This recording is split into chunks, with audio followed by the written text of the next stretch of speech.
우리 묵상기도 드리심으로 10월 첫째 주 청년부 예배를 하나님께 올려드리도록 하겠습니다.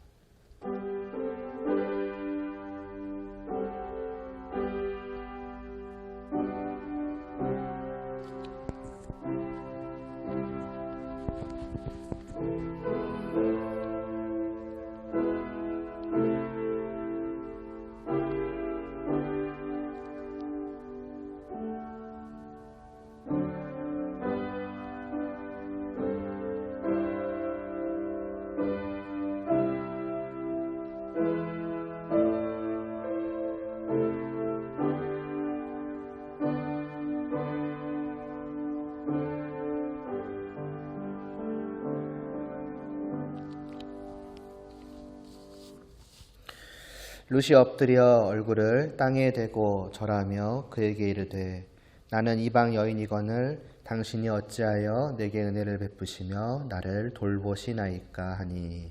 아멘.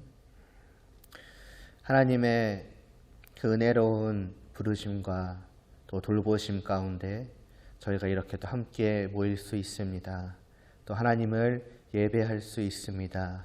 정말 이 하늘에 속한 복락을 이 시간도 누리게 하여 주심을 정말 감사함으로 오직 하나님을 찬양하며 경배하며 모든 영광을 올려드리고자 하오니 이 예배를 통하여서 하나님만이 홀로 영광 받아 주시옵소서. 저희의 마음도 생각도 모든 것도 하나님 이 모든 시간 주관하여 주시고 주장하여 주시고 그리하여 다른 것들에 우리의 영혼이 빼앗기지 않게 하시고 오직 하나님만을 바라보는 시간 되게 하여 주시옵소서. 예수님의 이름으로 기도드리옵나이다. 아멘. 예배하는 자 되어 찬양 드리겠습니다.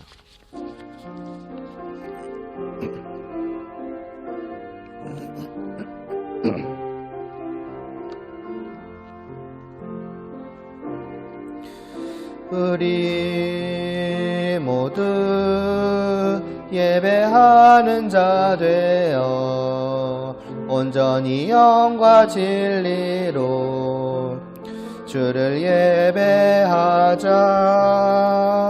주가 우리와 함께 영원히 함께 하시고 마르지 않는 샘물로 우릴 채우시리라.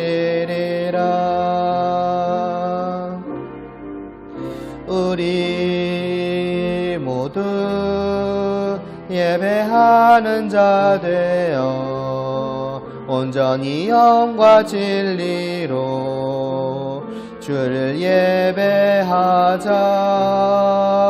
주가 우리와 함께 영원히 함께 하시고 마르지 않는 샘물로 우릴 채우시리라.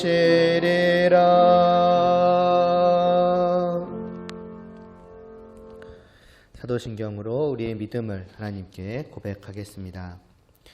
전능하사 천지를 만드신 하나님 아버지를 내가 믿사오며 그 외아들 우리 주 예수 그리스도를 믿사오니 이는 성령으로 잉태하사 동정녀 마리아에게 나시고 본디오 빌라도에게 고난을 받으사 십자가에 못 박혀 죽으시고 장사한 지 사흘 만에 죽은 자 가운데서 다시 살아나시며 하늘에 오르사 전능하신 하나님 우편에 앉아 계시다가 저리로서 산자와 죽은 자를 심판하러 오시리라. 성령을 믿사오며 거룩한 공회와 성도가 서로 교통하는 것과 죄를 사하여 주시는 것과 몸이 다시 사는 것과 영원히 사는 것을 믿사옵나이다. 아멘. 왕이신 하나님 찬양드리겠습니다.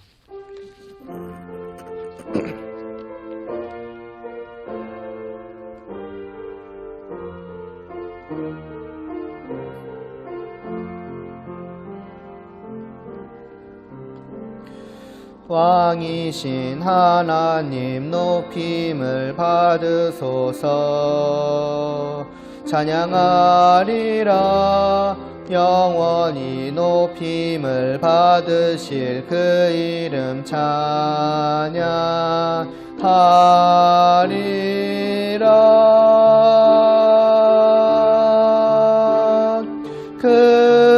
그리스도 진리로 다스리네. 기뻐하라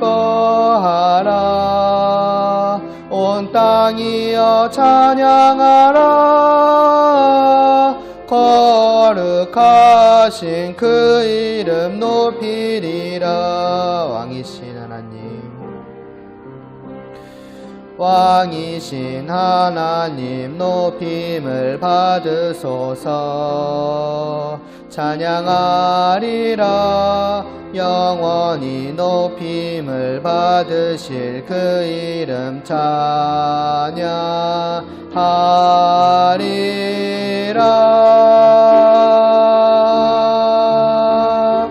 그리스도 진리로 다스리네. 기뻐하라 온 땅이여 찬양하라. 거룩하신 그 이름 높이리라. 이어서 예수 이름 높이세 찬양 드리고 제가 기도드리겠습니다.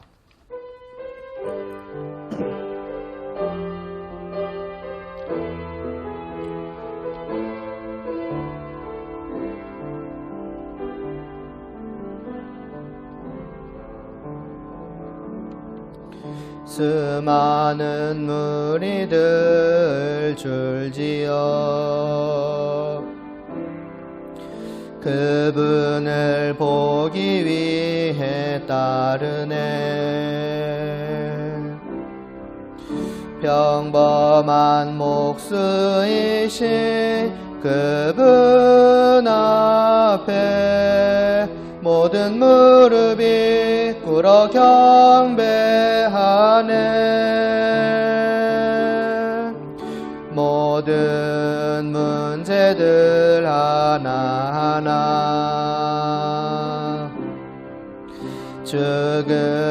죽음까지도 힘을 잃고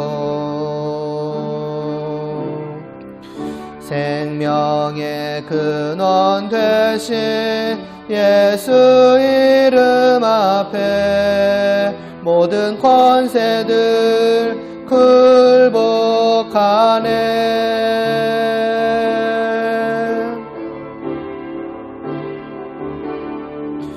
예수 이름 높이세. 능력의 그 이름 예수 이름 높이세.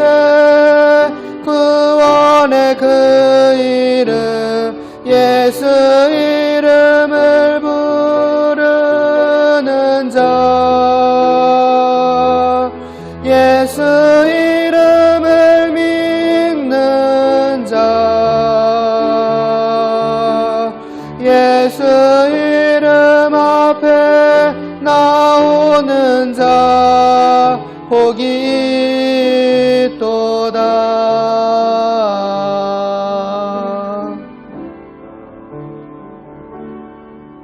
나의 계획이 실패하고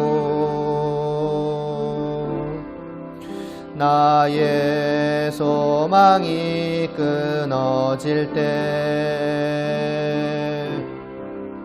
삶의 주관자 되신 그분 앞에 나의 무릎을 꿇어 경배하네. 나의 삶을 그분께 맡길 때 비로소 나의 마음 평안해.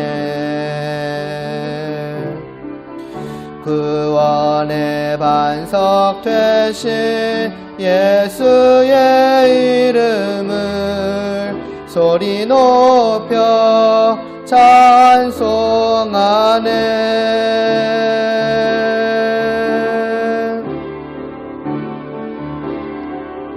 예수 이름 높이세 능력의 그 이름 예수 이름 높이세 구원의 그 이름 예수 이름을 부르는 자 예수 이름을 믿는 자 예수 이름 앞에 나오는 자 복이 있도다.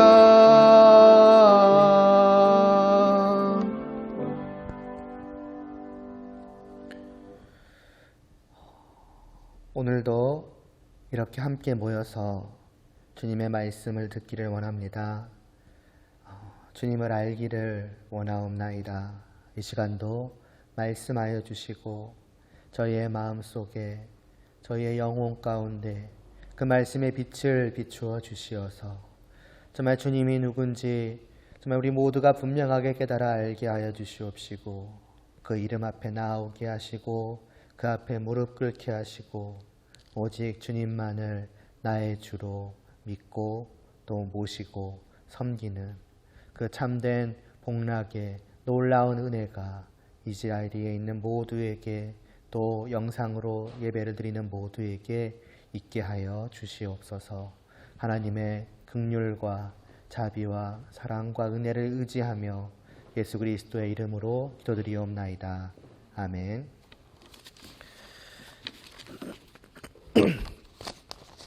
사무엘하 7장 1절 말씀 함께 보겠습니다.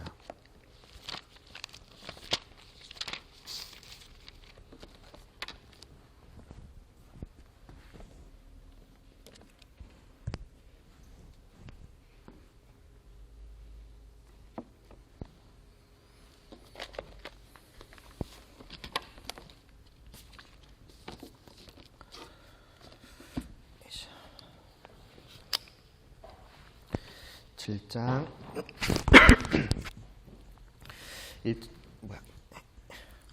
1절 말씀 함께 봉독하겠습니다.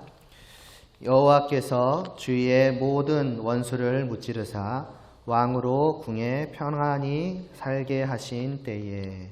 아멘. 우리가 예수님의 이제 세 번째 보고 있죠. 그러니까 그리스도라는 것이 이제 어떠한 의미인가? 예수님께서 우리의 구속주로서 그리스도라 부르실 때에 또 이제 그분이 맡으신 역할이 무엇이길래 그분을 그리스도라 부르는가? 첫 번째로 선지자, 그리고 두 번째로 제사장, 그리고 세 번째로는 이제 왕이신 것을 보았죠. 그래서 우리가 그 마태복음 말씀도 보지 않았습니까? 다 나에게 짐을 맡기라고, 죄의 짐을 다 내가 짊어지겠다고. 그래서 그분께 짐을 맡겼으면은 이제 끝이니까 나는 해방이다, 자유다 이렇게 살아갈 것 같은데, 그럼 우리를 주님이 바로 불러 세우시는 거죠. 그냥 가게 하시지 않으시는 거죠. 이제부터는 내가 너희에게 이제 멍에를 씌우노라라고. 마치 그 소, 쟁기 끄는 소의 목에 이제 거는 것 같은 그 나무를 이제 말하자면 씌우시는 거죠. 이제부터는 너희는 자유이되 자유가 아닌 거죠. 모든 짐을 맡겼으되 어떻게 생각하면 새로운 짐을 말하자면 짊어진 것과 같은 거예요. 그래서 예수님도 말씀하시죠. 내 짐은 이제 가볍다라는. 물론 가볍다에 집중을 하면은 뭐 좋을지 모르겠습니다. 뭐 어쨌든 짐은 짐인 거예요. 뭐가 내한테 또 내가 이렇게 지고 갈 게 생겨나는 거죠.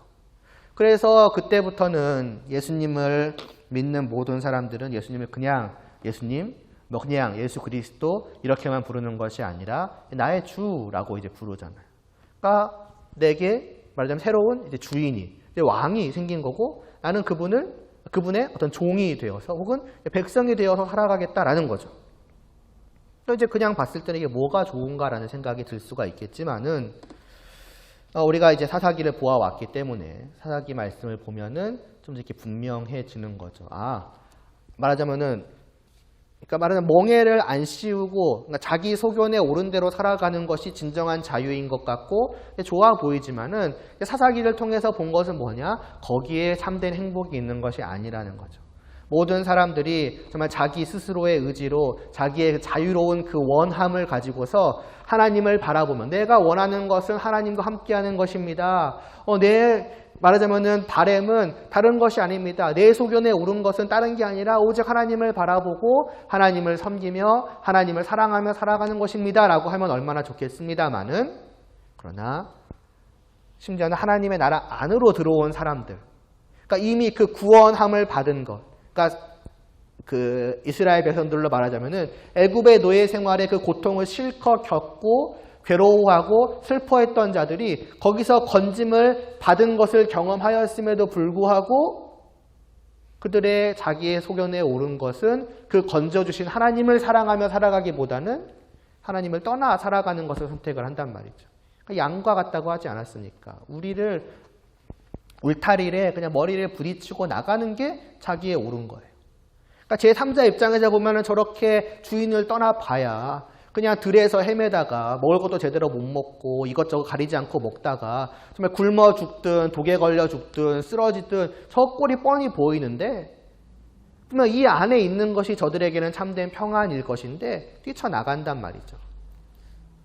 그럼 뛰쳐나간 자들을 하나님 입장에서 보자면 내가 너희를 건져준 그 은혜도 니네가 모르고 또 예수님 입장에서는 내가 너희에게 말씀도 전하였고 굳이 너희를 찾아와서 너희들의 영혼 가운데 말하여서 너희의 죄인됨도 알게 하였고 또 그런 너희를 위한 구원자가 나라는 것도 알게 하였고 또 내가 그런 너희를 위한 제사장이 되어서 그냥 제사만 드리는 자인가 스스로를 제물로 바치기까지 했단 말이죠.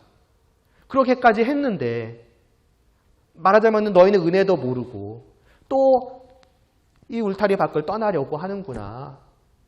그럼 이제 진짜 네 마음대로 해라 라고 할 법도 한데 하나님 입장에서도 그렇고 예수님 입장에서도 그렇고 그러나 그러하지 않으신다는 거죠. 이 모든 것을 처음부터 알고 계셨던 하나님과 그분의 아들은 처음부터 그냥 예수님을 선지자와 제사장으로만 보내신 게 아닌 거죠. 처음부터 그분을 왕으로까지 보내십니다. 너희를 다스릴. 그러나 그 다스림은 착취 같은 게 아니죠. 흔히 말하는 세상의 어떤 지배 같은 것이 아니죠. 내가 너희를 지배하니 너희는 나를 위해서 일해라가 아니라 오히려 거꾸로인 거예요. 목자가 양을 찾아서 수고하며 양털도 깎아주고 양을 제때에 먹이고 뭐 일이든 사자든 뭐로부터 지키는. 그러니까 하나님의 나라의 왕의 통치는 왕이 그 모든 수고와 노력과 희생을 저들을 위해서 하는 거예요. 그러니까 돌보는 것이 통치인 것이죠. 그러할 때 어떤 일이 벌어지는가? 이제 이스라엘 백성들의 그 역사를 통해서 하나님께서 미리 보여주시는 거예요. 인간 왕을 보내주시는 거죠. 사사기를 통해서 왕이 없던 이스라엘의 죄악상과 그 실상이 얼마나 비참한 것인가 하는 것을 하나님은 충분히 보여주시고 알려주신 뒤에 뒤라고 해도 될까요? 아무튼 그 가운데에서 하나님은 홀로 저들을 위한 왕을 준비하고 계셨고 그래서 마침내는 다윗 왕을 보내셨더니 그 왕이 이 나라를 다스릴 때에 어떤 일이 벌어지는가 하는 것이 오늘 우리가 본 말씀입니다. 여호와께서 주위의 모든 원수를 무찌르사 왕으로 궁에 평안히 맞나요? 왕으로 궁에 평안히 살게 하시던 때라는 말씀이 나오죠.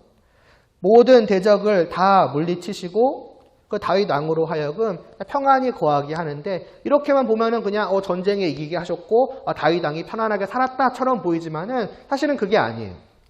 평안히 거하게 하신다라는 저 말은 원래 뜻은 이제 쉼입니다. 안식입니다. 다시 말해서 하나님께서 저 왕에게 안식을 주셨다라는 말이에요. 그럼 그 안식은 왕만 누리겠습니까? 주위의 모든 대적이 다 물리쳐지고 왕이 궁에서 안식을 누렸다라는 말은 결국 무슨 말이냐면은 그 나라 전체에 안식이 주어졌다는 말이에요.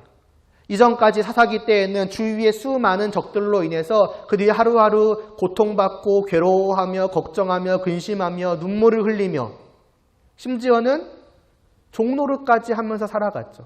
저들의 종인 거예요. 실제적으로. 실컷 농사 지어오면은 저들이 다 와서 쓸어가는 겁니다. 저들을 위해서 말하자면 일하면서 살아가는 거죠. 저들의 괴롭힘을 받으면서. 그러니까 이것만 봐도 알 수가 있는 거예요. 하나님을 떠났을 때 거기에 자유가 있을 거라고 생각을 하지만은 실상은 또 다른 누군가의 종노릇을 할 뿐이라는 거죠. 여기서는 대적들이었지만은 우리는 그것이 무엇인지 지난 시간에 보지 않았습니까? 결국에는 죄의 종노릇밖에는 하는 게 아닌 거예요. 내 스스로 내 뜻대로 자기 소견에 옳은 대로 살아간다고 생각을 하나 실상은 사단의 손아귀에서 죄가 이끄는 대로 살아갈 뿐이라는 거죠. 그런데 왕이 세워지니까, 왕이 다스리니까 어떤 일이 생기느냐? 그 모든 것들이 사라지게 되었다는 거예요.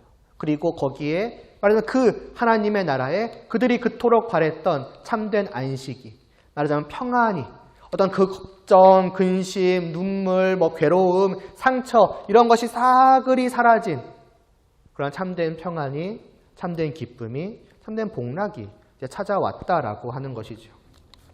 왜 그러겠습니까? 하나님이 그렇게 하셨다라는 것은 결국 무엇을 의미하느냐? 하나님과의 관계가 왕으로 말미암아서 회복되었다는 거예요.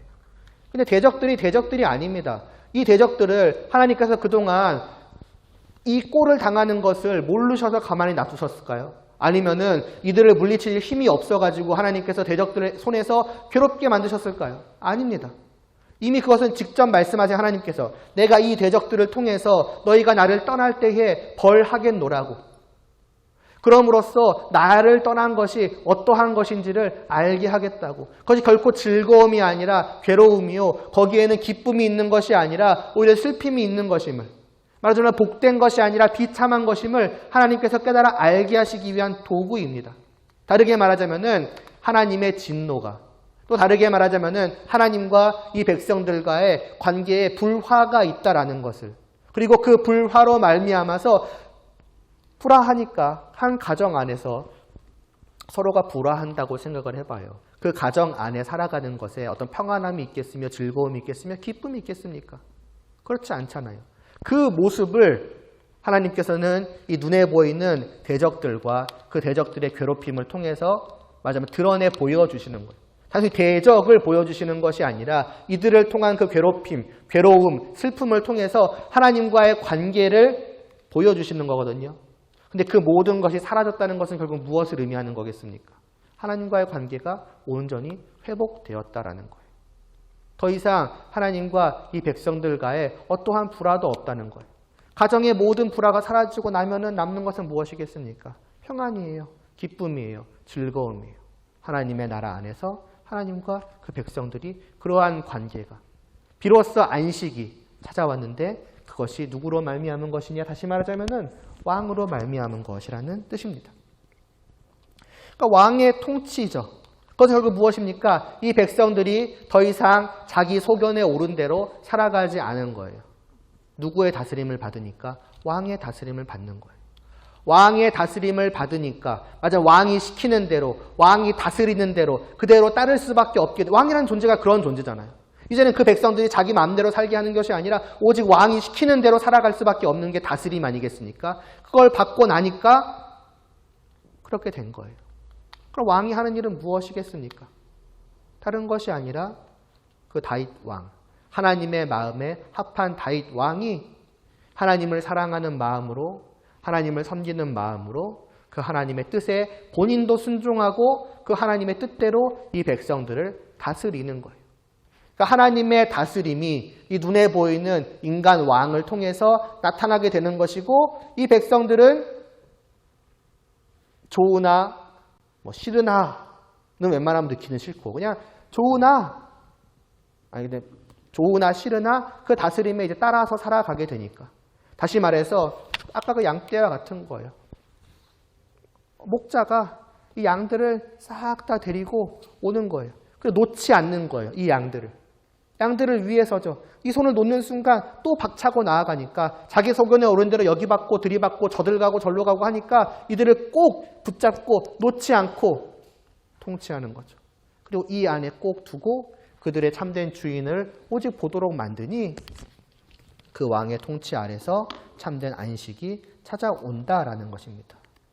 이런 의미에서 보자면 왕은 그냥 왕이 있으면 되는 게 아니에요. 이 나라의 왕은 오직 그 주인의, 그러니까 이 나라의 참된 왕 대신 그 하나님의 마음에 합한 자요, 하나님의 뜻대로 행하는 왕이어야 하는 거예요. 그 사실도 우리가 다음 이제 수련 때 보겠지만은 사무엘서에서 보여집니다. 이미 다윗이 첫 번째 왕이 아니에요. 그 이전에도 왕은 있었어요. 그런데 그 왕은 하나님의 나라에 합한 왕은 아니었죠. 통치하는 왕이었지만 그 통치는 하나님의 나라의 그러한 통치와는 달랐어요. 하나님의 뜻대로 하나님께로 인도하는 그러한 다스림과는 달랐다는 거죠. 조금 다르게 말하면은 그 왕이 자기 소견에 옳은 대로 또 다스리는 거예요.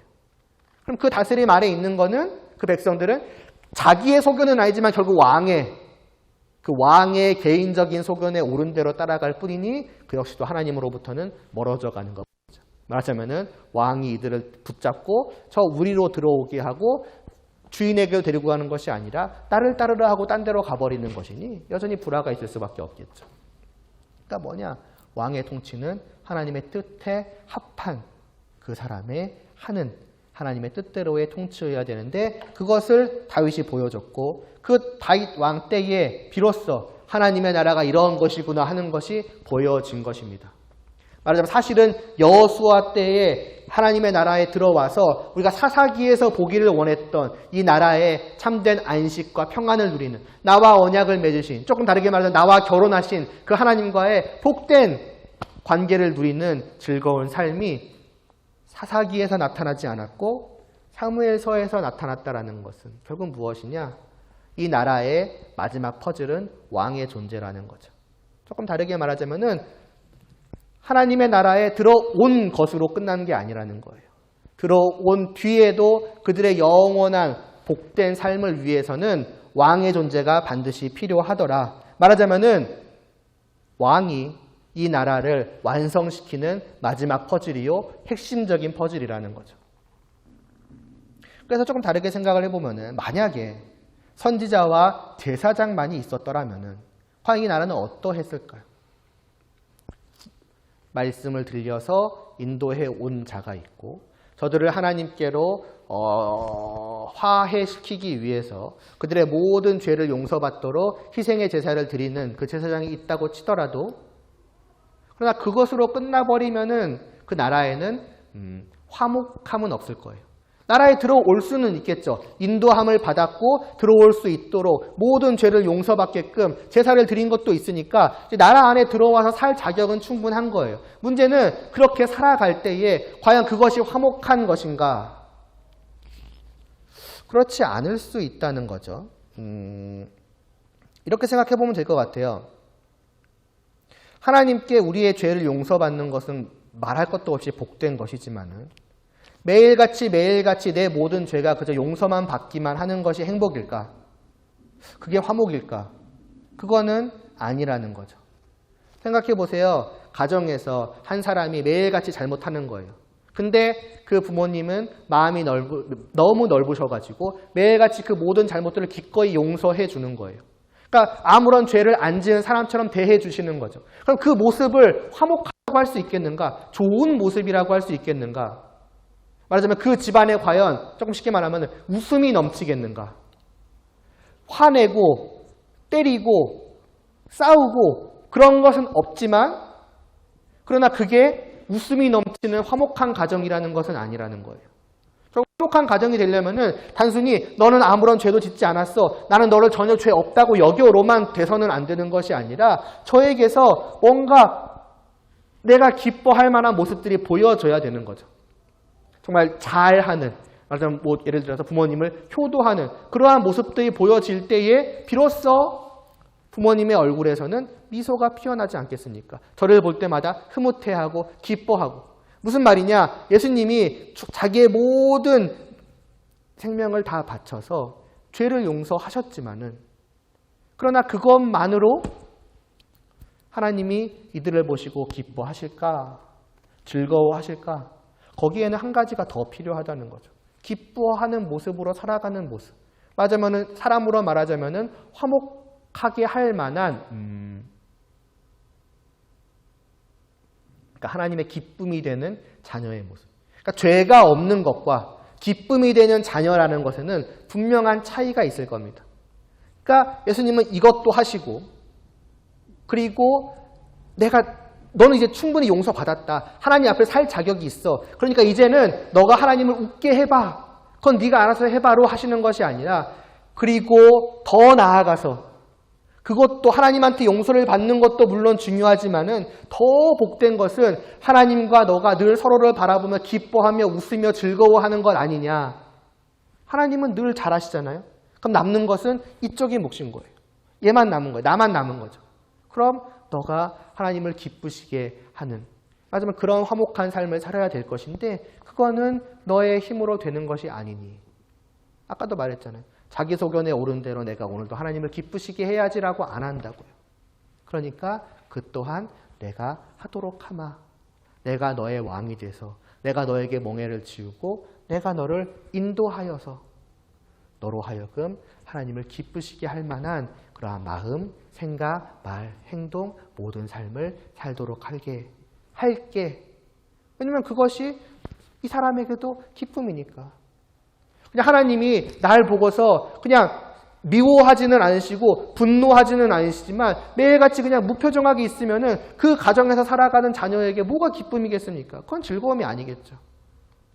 참으로 그 가정에서 기쁨을 누리는 자녀의 입장에서도 그것은 다른 것이 아니라 매일같이 방문 열고 일어나서 나아가면은 나를 바라보시고 흐뭇하게 웃으시고 기뻐하시며 활짝 웃으시며 반기시며 잘 일어났냐고 하면서 하시는 그런 모습 아니겠습니까? 그런 모습을 볼 수 있도록 내가 너를 다스리마 하시는 거죠. 그게 주님이 하시는 또 하나의 일이요 왕된 일이라고 하는 것입니다.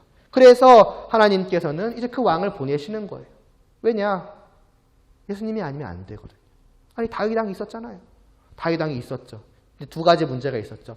제사장 때랑 문제가 똑같아요. 첫째로는 다윗은 사람이었다는 거예요. 수명에 한계가 있다는 거예요. 그 왕이 아무리 잘 다스린다 한들 길어봐야 100년입니다. 그 뒤는요.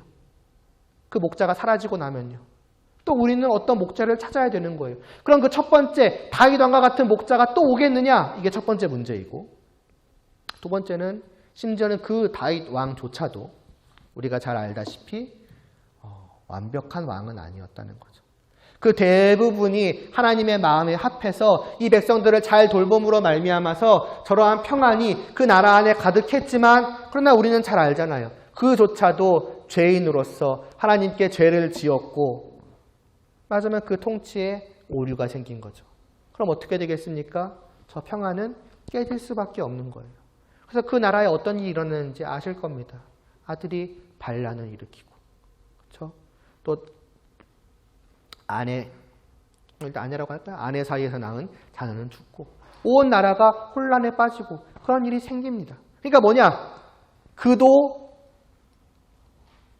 그러니까 영원한 왕이 아닐 뿐더러 그 잠깐 동안의 다스림조차도 완벽하지 않아서 늘 평안케는 못한다는 거죠. 아니 100년 중에 한 90년 평안하고 10년 좀 덜 평안한 거 참을 수 있지 않습니까? 혹은 99년 평안하면은 1% 정도는 잠깐 좀 힘들고 괴로운 거 괜찮죠. 그러나 하나님이 생각하시는 나라 그리고 하나님의 나라는 그 정도의 나라가 아니에요. 그냥 99% 좋은 나라도 아니고 99.9% 좋은 나라도 아니고 영원히 단 한순간도 그 나라의 평안이 깨어지지 않는 나라를 하나님은 원하시는 거예요. 바라시는 거예요. 그리고 그러한 나라를 세우시기 위해서 하나님께서는 왕을 보내시는 건데 그 왕이 바로 예수님이라고 하는 것이죠. 이제 우리가 장차가 아니고 이제 다음 수련회 그 다음 수련회부터 이 왕에 다스렸던 이스라엘과 그 이스라엘이 차차 어떻게 되어가는 것을 볼 겁니다. 처음에는 좋았죠. 다윗 왕 때만 하더라도 솔로몬 왕 때까지만 해도 그래도 이 정도라면 이 정도 생각이 들었어요. 그러나 차츰 제사장도 타락해 갔다 그러지 않았습니까? 왕도 마찬가지예요. 왕도 차차 타락해 갑니다. 다윗 왕과 같은 왕은 다시 나타나지도 않았을 뿐더러 다윗 왕보다 조금 못한 그래도 이 정도면이라고 할 만한 왕조차도 나타나지 않았어요. 그 왕은 자기 소견에 오른 대로 그러니까 세상 나라의 방식대로 이 세상을 다스려가기 이 나라를 다스려가기 시작했고 하나님과 불화하기 시작했고 그래서 그 나라는 단순히 화평이 깨어진 정도가 아니라 아예 멸망하기까지 하죠. 그리고 나서 다시 노예로서 70년을 살다가 돌아왔지만 옛날과 같은 평화로운 나라가 아닌 거예요. 그러니까 이스라엘 백성들은 이제 부르짖는 거죠. 우리에게 왕을 보내주시옵소서. 왜 하나님의 나라 안에 분명히 우리가 있다고 여기고 있는데 어째서 우리는 이와 같이 괴로워하고 슬퍼하고 고통스러워해야 합니까? 이 모든 것의 문제는 왕이 없는 것이오니 우리에게 다시금 왕을 보내주시옵소서. 그걸 다르게 말하면 우리에게 다시금 그리스도를 보내주시옵소서라고 이제 부르짖는 거예요. 그 부르짖음 끝에 신약으로 들어와서 예수님을 보내주시는 거죠. 그러나 그 예수님은 한편으로는 그들이 기대했던 왕이지만은 또 한편으로는 그들이 생각했던 것과는 전혀 다른 왕이기도 했죠. 그들이 기대했던 왕이라는 것은 정말 완전하신 왕이실 뿐더러 영원하신 왕이었어요. 하나님의 아들로서 그분은 영원히 살아계시는 분이십니다. 그러니까 오직 그분만 믿는 것으로 충분한 거예요. 나는 오직 예수님을 나의 왕으로 모시며 살아가겠습니다라고 하는 그 순간부터 이제는 영원한 그 왕의 통치를 받으면서 살아가는 거예요. 말하자면 왕의 돌봄이 내 모든 삶을 떠나서 그 뒤로 이 땅에서 죽은 뒤로도 영원히 계속되는 겁니다. 심지어 그 다스림에 문제가 있는 때가 단 한 번도 없어요. 사람은 실수할 때도 있고 잘못할 때도 있지만 하나님의 아들은 그러신 적이 없거든요. 그러시지를 않거든요. 그것은 무슨 말이냐? 그 왕 아래서 저 평안이 단 한순간도 끊임이 없이 이제는 영원히 계속될 수 있다는 거예요. 그러니 사실 이스라엘 백성들 입장에서는 드디어 오셨군요. 우리가 기다리던 그리스도가 저 다윗 왕의 그 후손이, 심지어는 그 후손인데 완전하신 분이 마침내 오셨군요라고 외칠 법하지만은 우리가 알다시피 신약에서는 그런 사람들이 거의 있지 않았죠. 그리고 어떤 면에서는 그런 예수님을 우리의 왕이시여라고 따르던 사람들조차도 나중에 가서는 저 사람이 정말로 우리의 그 왕이 맞는가라고 고개를 갸웃거리기도 합니다. 왜냐? 그 왕은 이 땅의 왕이 아니었거든요. 이 예수님은 단순히 이스라엘을 회복시키기 위한 그러한 왕으로 오신 것이 아니었어요. 이스라엘 나라도 그 이스라엘 다스렸던 다윗 왕도 사실은 장차 우리가 갈 영원한 나라에 대한 일종의 그림자와 같은 거였죠. 말하자면은 이제 진짜 자동차가 있고 그 자동차에 모형 같은 것이 있다고 하면 맞아요, 모형 같은 것이었어요. 지금은 너희가 이것을 보고서 저 진짜가 어떠한 것인지를 미리 좀 보라는 거예요. 지금은 이걸 보고서 좋아하고 나중에는 이제 그 자동차를 직접 타고 야 이거였구나. 그래 맞아. 저번에 내가 봤던 것과 똑같지. 아니 바로 이것이 진짜지. 이제 이렇게 되는 거고 그런 면에서는 하나님께서는 구약 때에는 이스라엘 나라를 미리 눈에 보이게 보여주셨고 그 나라의 왕을 보여주심으로써 하나님의 나라가 어떠한 곳인지를 미리 볼 수 있게 하셨고 그리고 예수님이 오셔서 이제 그 진짜 나라를 보여주시는데 그것은 눈에 보이는 나라는 아니죠. 조금 다르게 말하자면 영적인 나라예요. 그래서 예수님께서 이렇게 말씀을 하시는 거예요. 그 전에 이것도 보고 갈까요? 그래서 그 예수님이 하시던 우리가 지난 시간에 봤던 말씀이 이거예요. 수고하고 무거운 짐진 자들 다 내게로 오라 내가 너희를 쉬게 하리라 한 다음에 나는 마음이 오냐고 겸손하니 나의 멍에를 메라고 말씀하시거든요. 나의 멍에를 메라고 말씀하시는데 그러면 너희가 힘들 것이다 고생할 것이다 이제부터 조금만 수고하면 된다 이렇게 말씀하신 것이 아니라 오히려 너희의 마음이 쉼을 얻을 것이라고 말씀을 하시는 거예요.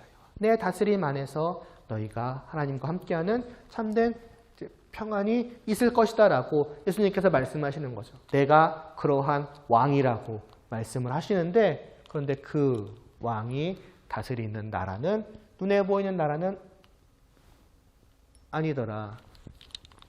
바리새인들이 하나님의 나라가 어느 때에 임하나이까 묻거늘 예수께서 대답하여 이르시되 하나님의 나라는 볼 수 있게 임하는 것이 아니요 눈에 보이는 형태의 나라가 아니라는 거예요. 볼 수 있게 임하는 것이 아니요 여기 있다 저기 있다고도 못하리니 하나님의 나라는 너희 안에 있느니라 라고 말씀을 합니다. 그러니까 나의 마음에 나의 영혼에 세워지는 나라인 거예요. 내 영혼에 들어오는 나라인 거예요. 도대체 이 나라는 어떠한 나라인가? 저 나라라는 말의 원뜻은 왕국입니다. 그냥 나라가 아니에요. 왕국은 무엇입니까? 왕의 나라예요. 왕이 다스리는 나라예요. 다르게 말하면 왕이 통치하는 나라라고요. 그럼 그 왕국이 내 안에 임했다는 것은 결국 무엇을 의미하는 거겠습니까? 왕의 통치가 지금 내 안에 임했다라는 거예요. 이 눈에 보이는 이 어떤 땅, 건물, 그게 있든 없든 상관이 없어요. 왕이 계시고 그 왕이 나를 다스리고 계신다면은 그것은 어디가 되었든 나는 이미 왕국 안에 있는 거예요. 그런 의미입니다.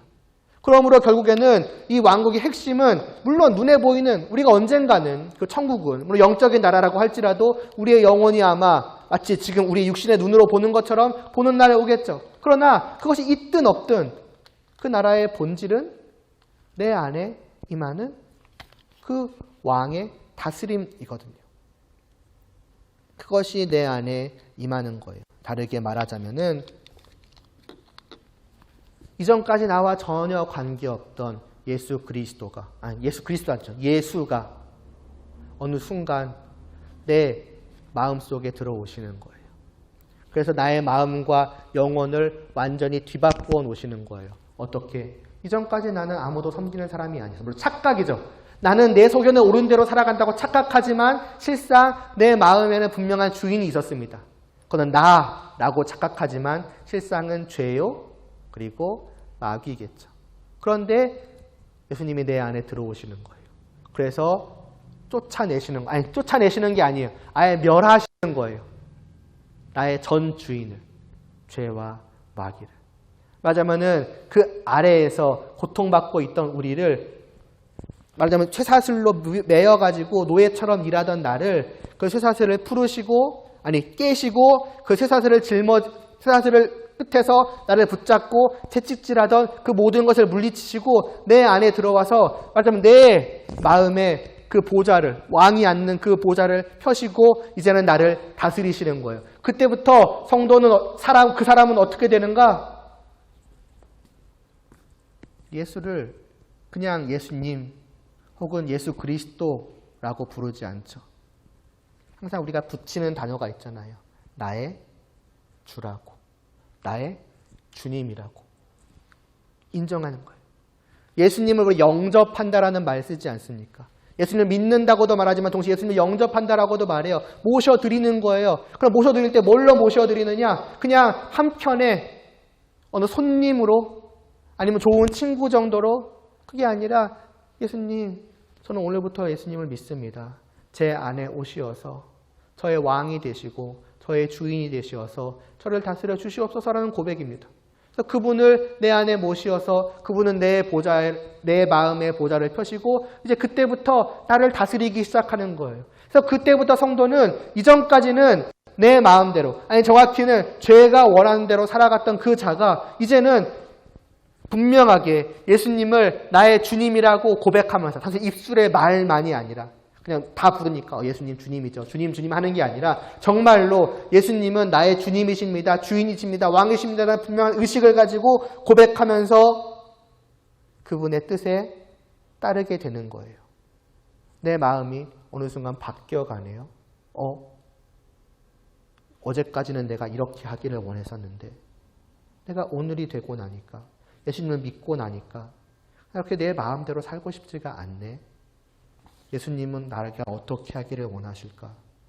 말씀을 보기 시작하고 말씀에 나와 있는 주님의 뜻을 보기 시작하고 이렇게 살아가기를 원하시는구나 라고 해서 그렇게 살아가 보게 되는 거예요. 그게 뭐냐? 내 안에서 주님이 나를 다스려 가고 계시는 거예요. 내 마음을 움직여 가시는 거예요. 내 뜻대로 내 그 죄악된 뜻대로 살게 하시는 것이 아니라 예수님의 뜻대로 살게 하시는 거예요. 근데 그것이 강제적인 게 아닌 거죠.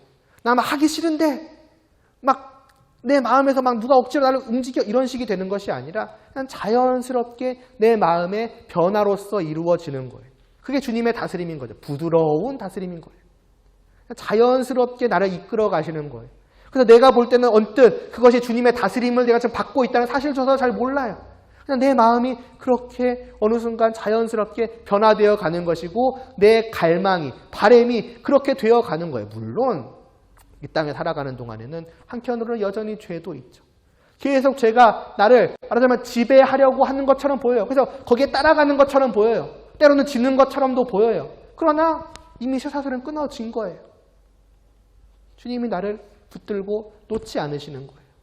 그래서 때로는 지는 것처럼 보일지라도 그 상태로 있지 않는 거죠. 그는 곧 그것이 얼마나 괴로운 것인지를 알아요. 그 죄책감이라고 그러잖아요.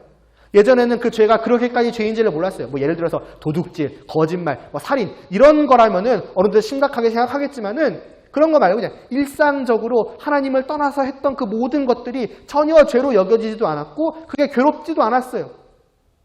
그냥 했죠. 다 하는데 뭘. 이거 뭐 죄라고 하지도 않는데 뭘. 그렇게 했단 말이에요. 근데 어느 순간 그게 아닌 거예요. 내 마음이 그것을 받아들이지를 못하는 거예요. 이거는 정말로 죄다. 물론 그럼에도 그것을 즐거워하는 또 한켠에 내가 있기는 하지만은 동시에 거기에 내가 슬퍼하는 거예요. 괴로워하는 거고 힘들어하는 거예요. 그래서 눈물을 흘리면서 회개하고 다시 일어나서 다시 하나님을 바라보며 살아가고자 하는 거예요. 그게 주님이 나를 다스리시고 인도해 가시는 거죠. 그것을 누구라고 부르냐? 성도라고 하는 거예요. 주님의 다스림을 받는 사람들. 그분이 없다고 생각하면 얼마나 끔찍하겠습니까? 아예 일로 가지 않는 거예요. 여러분 성도가 되었으면 자연스럽게 하나님을 바라보겠지라고 생각하시면 안 돼요. 이스라엘 백성들이 보여주잖아요. 자연스러운 것은 자기 소견에 오른 대로 살아갈 뿐인 거예요. 근데 성도가 된 사람들은, 진짜 예수님을 믿은 사람들은 그 누구도 예외 없이, 물론 여전히 죄 가운데에서 살아가기도 하고 죄에 빠지기도 하지만은 예외 없이 그들은 분명하게 하나님을 바라보기를 원하고 하나님의 뜻에 따르기를 원하고 또 심지어 그렇게 살아가기도 해요. 어떤 사람들은 많이, 어떤 사람들은 적게, 하지만 분명히 그게 있다고요. 그게 뭘 의미하느냐? 주님의 다스림을 받고 있다라는 거예요. 저 사람이 저렇게 되네라는 말도 어떤 말에서는 맞는 말이지만은 그게 그냥 저 사람이 스스로의 힘으로가 아니라 주님의 다스림 안에 있다라는 거예요. 그건 뭘 의미하겠습니까? 저 사람은 하나님의 나라 안에 있다는 거예요. 하나님의 나라가 그 안에 임했다는 거예요. 그래서 우리는 저들을 보고서 정말로 저들은 성도구나, 하나님의 나라의 백성이구나라고 하는 거예요. 단순히 저들의 행실을 보는 것이 아니라 그 행실이 주님의 다스림이라는 것을 아는 거예요. 그러한 왕의 존재가 없다라면 얼마나 끔찍할까. 우리의 삶은 그대로 죄악 속에서 살아갈 뿐일 겁니다. 그게 성도가 아닌 자에게는 아무렇지 않겠지만은 성도된 자들에게는 정말 그 마음이 어찌나 괴로운지 모릅니다. 그럼에도 하는 게 또 죄인이 있지만 괴로움 속에서 빠져나오지 못할 겁니다. 그러니까 뭐랄까 해본 적도 없고 상상은 잘 안 가지만 좀 마약 같은 거라고 생각해 보셔도 될 것 같아요. 뻔히 그게 나를 얼마나 망가뜨리는지 알잖아요. 괴로워하기도 할 겁니다. 하지만 그 쾌락 속에 빠져나오지를 못하는 거예요. 그러니까 하는 거잖아요. 그게 성도라고 생각해 보시면 돼요. 말하자면 왕이 없는 성도의 모습이 그와 같다라고 생각을 해보시면 됩니다. 얼마나 끔찍하겠습니까? 그런데 왕이 있다라는 거예요. 이 사람을 놓지 않으시는 거예요. 붙드시고 끝까지 인도해 가시는 거예요. 그리고 마지막 날에 완전하게 보여주시는 거죠. 그분이 왕이시라는 것이 어떠한 의미인지. 모든 죄와 사탄의 그 다스림이 싹 다 사라지는 거예요. 단 한순간도 이제는 이쪽을 바라보지 않게 되는 거예요. 언제나 매 순간 매 초마다 기꺼이 하나님을 바라보며 나아가는 거예요. 왕이 나를 그렇게 다스려 가시는 것을 보게 됩니다. 그리고 그러한 나를 하나님은 늘 흐뭇한 미소로 바라보시며 사랑하시는 사랑의 교제가 이루어지는 그것이 우리가 장차 들어갈 천국이라는 곳입니다. 말씀을 좀 마무리를 해보면은 그러하기 때문에 여러분들이 진실로 찾고 구하기를 바랍니다. 나에게 왕이 필요하겠구나 라는 그 마음을 여러분들이 생각하시기를 바랍니다. 왕이 없는 삶이라는 것이 저 이스라엘 백성으로 같다면 어쩌면 지금 나의 모습도 그러한 것이 아닐까. 저들을 통해서 내 모습을 바라보는 거고 단순히 내 모습이 얼마나 이렇걸 떠나서 그것이 얼마나 비참한지를 깨달아 알 필요가 있는 거죠. 그러하니 저 우리에게 왕을 주시옵소서라고 부르짖었던 이스라엘 백성들처럼 말하자면 꼬라지를 보고서 제발 나에게 왕을 보내주시옵소서. 아니 정말 저를 다스려 주시옵소서. 주님 저를 놓지 말아 주시옵소서라고 구하는 것이 필요할 것입니다. 왜냐하면 알잖아요. 주님 자꾸 자기 속에 오른 대로 오늘도 살아갑니다. 제발 저를 다스려 주시옵소서라고. 그래서 사도 바울도 이런 우리를 알기 때문에 우리가 보았던 에베소서 말씀에서 이거 기도한 거잖아요. 믿음으로 말미암아 그리스도께서 너희 마음에 계시게 하옵시고. 그때 혹시 설교하였던 거 기억하시는 분 계실 거예요. 그냥 내 마음에 있어달라는 그 말이 아니잖아요. 성도 안에는 주님이 다 계신다고요. 근데 저 말은 무엇이냐? 내 안에 그냥 어떤 한 켠에 혹은 한 방에 혹은 무슨 손님처럼 그것이 아니라 내 집의 주인으로 거해달라는 말이에요. 다르게 말하자면 나의 왕으로서 말이죠. 그걸 하는 거예요. 너희 모든 성도들을 하나님 아버지 은혜를 베풀어 주시어서 주님께서 저들을 온전히 다스려 주시옵소서라는, 좀 다르게 말하자면 저들을 주님의 다스림을 온전히 받을 수 있게 하여 주시옵소서. 그것만이 참으로 안식이기 때문입니다 라는 거죠. 그러한 기도를 여러분들이 드릴 수 있기를 바랍니다. 뭐만 하면 기도하세요 기도하세요라고 하는 것이 그냥 입술로 기도하라는 그 말이 아니라, 기도한다는 것은 무엇을 의미하는 거겠습니까? 바람이에요. 구하는 거잖아요. 내 마음이 이전까지 그렇게까지 바라지 않았는데 이제 바라게 되기를 바란다는 거예요. 이 말씀을 깨달아 알게 되었을 때 여러분이 어떻게 하겠습니까? 구하게 되잖아요. 바랍니다. 진짜 간절히 원합니다. 저를 다스려 주시옵소서 주님. 그것이 행복임을 정말 저는 알았기 때문입니다 라고 하게 되는 게 기도 아니겠습니까? 그렇게 되기를 바란다는 거예요. 사실 기도했으니까 이번 주 또 몇 시간 기도하셨어요. 잘하셨어요. 그 내용으로 기도하셨죠. 그걸 의미하는 것이 아니라 우리가 진실로 기도한다는 것 그 자체가 이미 내 마음에 그러한 변화가 일어났다는 거예요. 주님의 다스림이 이미 시작되었다는 거예요. 그러기를 바란다는 것입니다. 그 하나님의 은혜가 있기를 바란다는 거예요. 그 표시가, 그 증거가 여러분의 마음속에서 진실로 우러나오는 기도라는 거죠. 바람이라는 거죠. 이 말씀이 여러분들한테 그렇게 들려지기를 바란다라는 것과, 다만 바람만으로 끝나서는 안 되겠죠. 여러분의 진실로 그러한 마음을 갖게 되었다면은 주님 그냥 내 마음을 다스려 주시옵소서라고 하고 끝나는 것이 아니라 기꺼이 그 다스림을 또한 받고자 하지 않겠습니까? 순종한다는 거예요. 아까 말했잖아요. 주님의 다스림은 너무나도 부드럽다고요. 강제로 하기 싫은데 억지로 시키시는 것이 아니에요. 내 마음이 자연스럽게 원하고 바라고 행하게 된다는 거예요. 그것은 무엇을 의미하느냐? 우리 편에서 보자면은 그냥 내가 하는 거예요. 내가 마음 먹고, 내가 애쓰고, 내가 실천하고, 내가 행동하는 거예요. 다 내가 하는 거예요. 내가 그만큼 마음 쏟고, 내가 그만큼 싸워보고, 내가 그만큼 참아보고, 내가 그만큼 해보고 그렇게 하는 거예요. 다 내가 한 거죠. 근데 알고 보면은 그게 주님이 하시는 거라는 거예요. 그럼 결국 주님의 다스림을 받기 원하는 자는 뭐냐? 내가 힘써 하는 거예요. 애써 하는 거예요. 기도하면서 뭐 하겠습니까?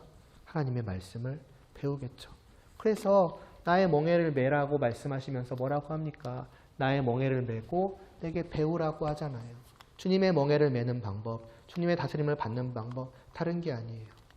말씀을 따라서 살아가야 되니 말씀을 배워야 하는 거죠. 그래서 이 소율의 문답은 1부는 우리 예수님이 어떠한 분이신지를 우리에게 실컷 알려주고, 그럼 2부는 뭘 하느냐? 바로 이러한 예수님을 너희가 그리스도로 모시고 그분의 다스림을 받는 하나님 나라의 백성이 되었으니 이제부터는 그분의 다스림을 받아서 평안하게 살아가야 되지 않겠느냐? 율법에 대한 내용이 쭉 나오는 거예요. 하나님의 나라의 법, 하나님의 나라의 왕 되신 예수님이 우리를 어떻게 다스리기를 원하시는지에 대한 그 모든 내용들이 2부에 나옵니다. 그래서 2부에는 율법이 나오는 거예요. 순서가 그렇게 되어 있는 거예요. 율법을 1부에 넣고 예수님에 대해서 2부에 넣지 않은 이유는 뻔합니다. 율법을 너희가 지켜봐.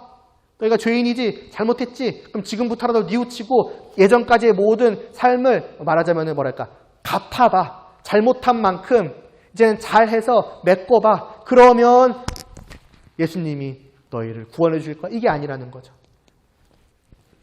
예수님이 먼저 나오고 행함이 뒤에 나오는 거예요.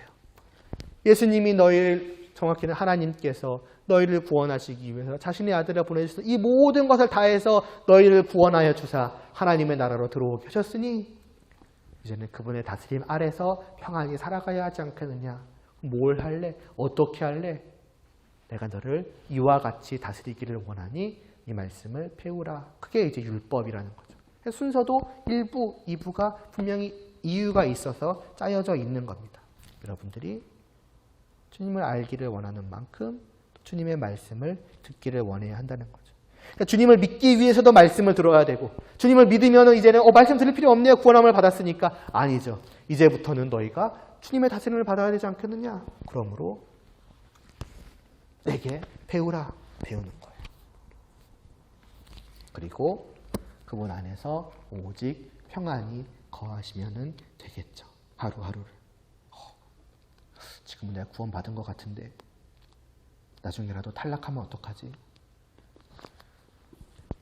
왕이 나를 다스린다는 것이 무엇이겠습니까? 나를 돌본다는 거예요. 나를 지켜준다는 거예요. 보호한다는 거예요. 빼앗기지 않는다는 거예요.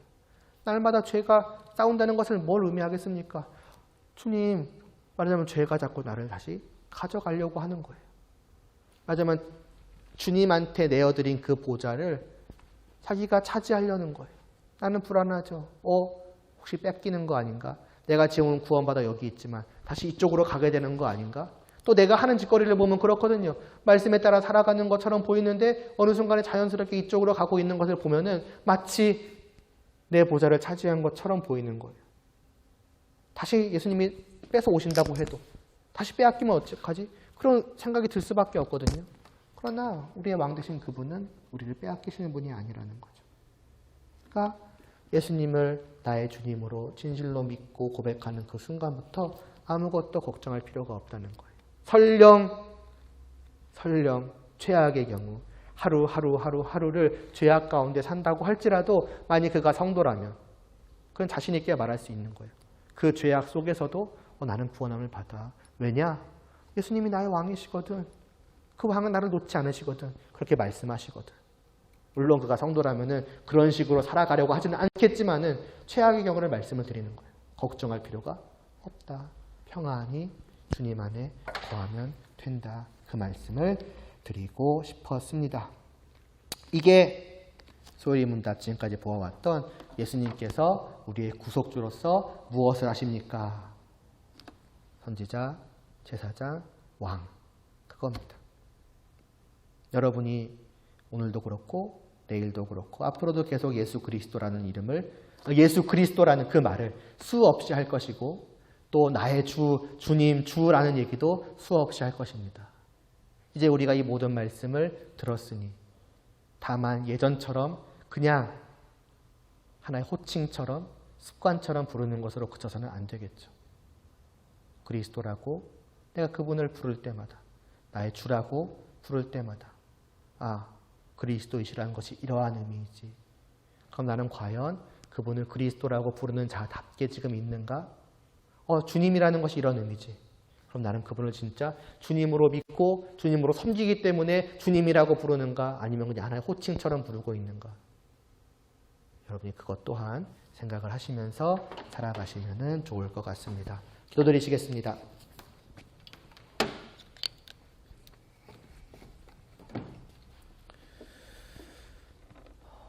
하나님 아버지, 예수님이 예수 그리스도가 왕이시라는 것이 어떠한 의미인지를 보았습니다.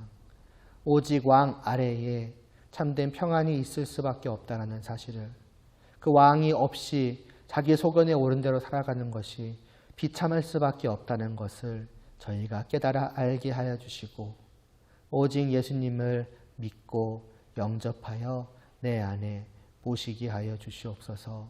주님, 이 자리에 있는 저희 모두 안에 오시어서 그 왕의 보좌를 펼쳐주시고 그 안에 앉으사 저희를 영원토록 다스려 주시옵소서. 그 다스림이 주는 그 하나님과의 그 평안함이 우리 안에 넘치게 하여 주시고 그것을 경험하여 알기 때문에 더욱더 주님을 나의 주로 모시고 살아가기를 그치지 않을 수 있는, 잠시라도 그 주님의 다스림을 받지 않는 것 같을 때 정말 슬퍼하고 괴로워하고 걱정하고 다시금 주님을 부르짖을 수 있는 그러한 성도된 저희 되게 하여 주시옵소서. 예수님의 이름으로 기도드리옵나이다. 아멘. 수많은 무리들 줄지어 찬양 드리겠습니다.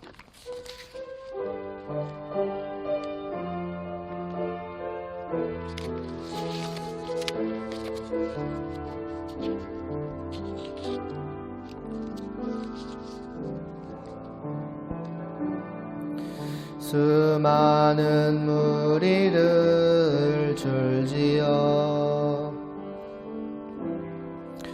그분을 보기 위해 따르네. 평범한 목수이신 그분 앞에 모든 무릎이 꿇어 경배하네. 모든 문제들 하나하나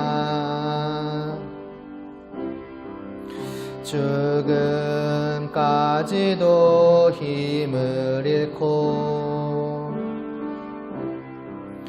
생명의 근원 되신 예수 이름 앞에 모든 권세들 굴복하네.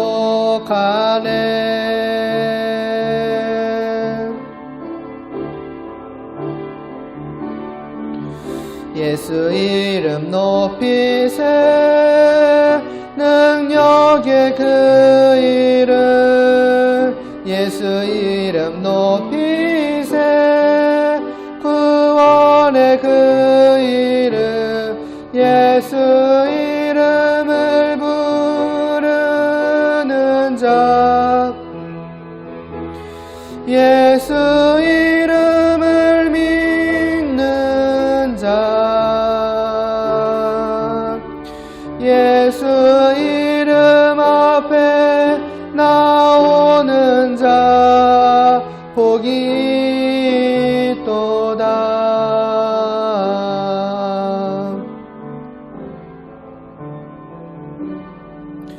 나의 계획이 실패하고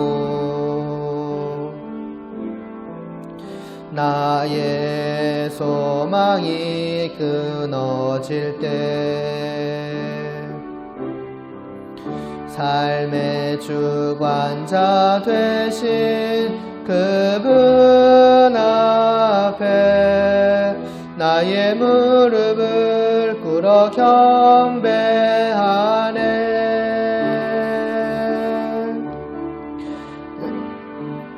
그분께 맡길 때 비로소 나의 마음 평안해. 구원의 반석 되신 예수의 이름을 소리 높여 찬송하네.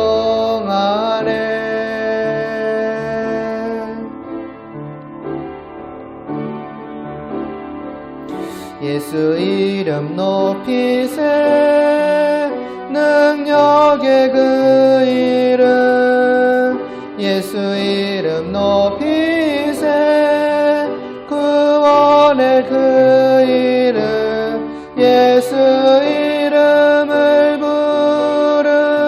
부르는 자 예수 이름을 믿는 자 예수 이름 앞에 나오는 자 복이 있도다.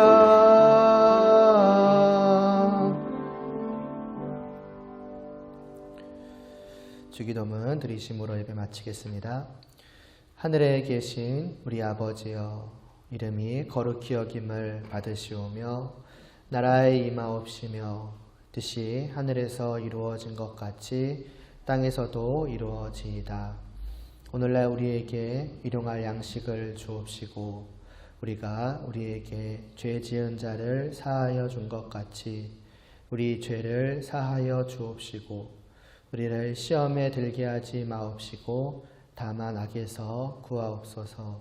대개 나라와 권세와 영광이 아버지께 영원히 있사옵나이다. 아멘.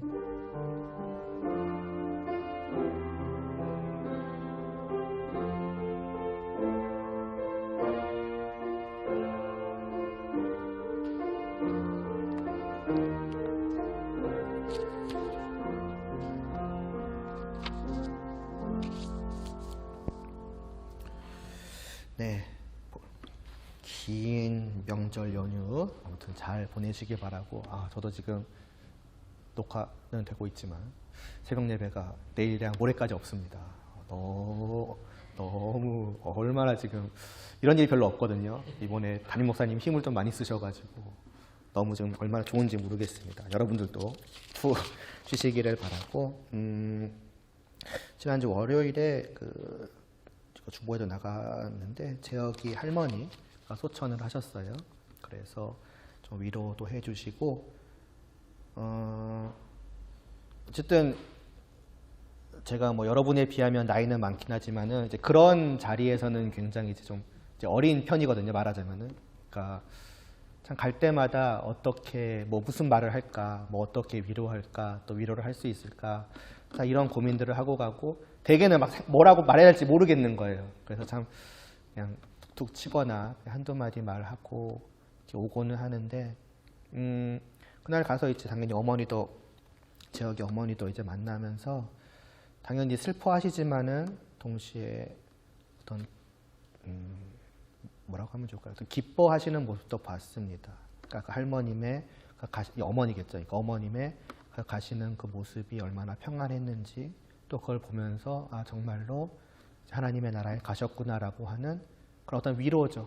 또 한편으로는 기쁨도 있는 것을 좀 새삼 보면서 다시 한번 좀 깨닫게 됩니다. 분명히 존재하는 하나님의 나라고 그 나라에 가는 것이 진정한 기쁨이다라는 것을 저 스스로도 좀 다시 한번 좀 깨닫게 되었고, 그래서 여러분들도 반드시 그 가신 길로 갈 수 있기를 바랍니다. 진짜 존재하는 나라예요. 그냥 하는 이야기도 아니고 그냥 기쁘다, 뭐 어차피 뭐 모를 거니까 그냥 이런저런 얘기 다 하자, 좋다, 복되다, 그것이 아니라 진짜 존재하는 복되고 평안하고 기쁨이 가득하며 영원한 나라입니다.